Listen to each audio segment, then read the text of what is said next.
আমাদের পুরো সমাজ ব্যবস্থা এই মাদককে ধ্বংস করে দিচ্ছে। একটা জরিপে দেখেছি বছরে 13,000 কোটি টাকার মাদক সেবন হয়। মাদক সেবন হয় 13,000 কোটি টাকা। তো আমরা এই মাদক আমাদের পুরো যুব সমাজকে ধ্বংস করে দিচ্ছে। কি বলেন, ঠিক কিনা? মানুষের চেতনা শক্তি সমস্ত কিছু নষ্ট করে দিচ্ছে মাদক। এই মাদক থেকে বাঁচার জন্য আমাদের ইসলামী শাসন দরকার না দরকার না? থেকে বাঁচার জন্য কি বলেন আপনারা? দুর্নীতি থেকে বাঁচার জন্য যারা 55 বছর শাসন করেছে, তারা দুর্নীতি করে বিশাল বিশাল প্রাসাদ তৈরি করেছে বিদেশে, বেগম পাড়া তৈরি করেছে। তাদের সন্তানেরা বিদেশে লেখাপড়া করে, তাদের সন্তানেরা বিলাসবহুল জীবন যাপন করে, ঠিক কিনা? তাদের সন্তানেরা বিদেশে, আর এই দেশের টাকা তারা লুট করে বিদেশে পাঠায়, ঠিক কিনা? আমাদেরকে তারা উন্নয়নের কথা বলেছে। আসলে আমাদের 6,000 টাকার মাথা পিছু ঋণ, এখন সেটা 1,06,000 টাকা। আমাদের দেশের 22,000 কোটি টাকার ঋণ খেলাপি, সেইটা এখন 2.5 লাখ কোটি টাকা।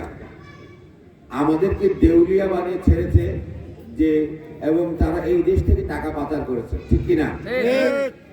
আমরা এই অবস্থা, যার মাল ইজ্জত আবরুর কোনো কিছু নিরাপত্তা নাই, জাতীয় সম্পদের নিরাপত্তা নাই।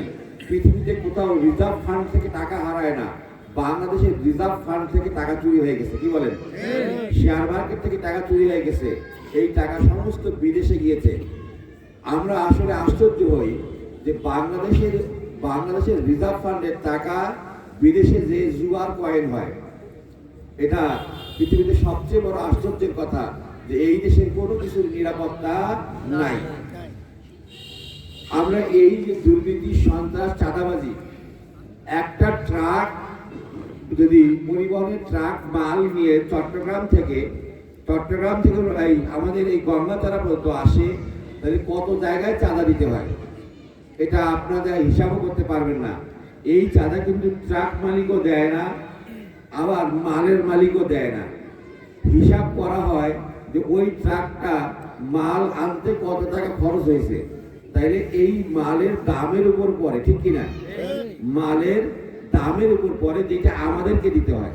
যদি চাঁদাবাজি না থাকতো, আমরা কয়েক বছর আগে ঢাকার এক কসাইর আমরা সম্মেলন থেকে সাংবাদিকের সঙ্গে কথা বলা দেখেছিলাম যে আপনারা চাঁদাবাজি বন্ধ করেন, আমরা 350 টাকায় গরুর গোশত খাওয়াবো, ঠিক কিনা? আপনারা চাঁদাবাজি বন্ধ করেন, আমরা ঢাকা শহরে 350 টাকায় গরুর গোশত খাওয়াবো, ঠিক কিনা? চাঁদার কারণে আমরা পারি না। চাঁদাবাজি আমাদের প্রত্যেক পণ্যের দাম বাড়াচ্ছে, ঠিক কিনা? আমাদের পণ্যের দাম বাড়ে কি করে? আমরা একটা গেঞ্জি গায়ে দিছি, কি বলেন? গেঞ্জিটা আপনি প্রথম থেকে হিসাব করেন, যখন তুলা আবাদ হয়েছে, এই তুলাওয়ালা যখন তুলা আবাদ করছে, সে একটা সুদের লোন নিছে, কি বলেন, ঠিক কিনা? তুলা যখন স্পিনিং মিলে গেছে সুতা হওয়ার জন্য, এই স্পিনিং মিলওয়ালার সুতা বানানোর সময় সে একটা সুদের লোন নিছে।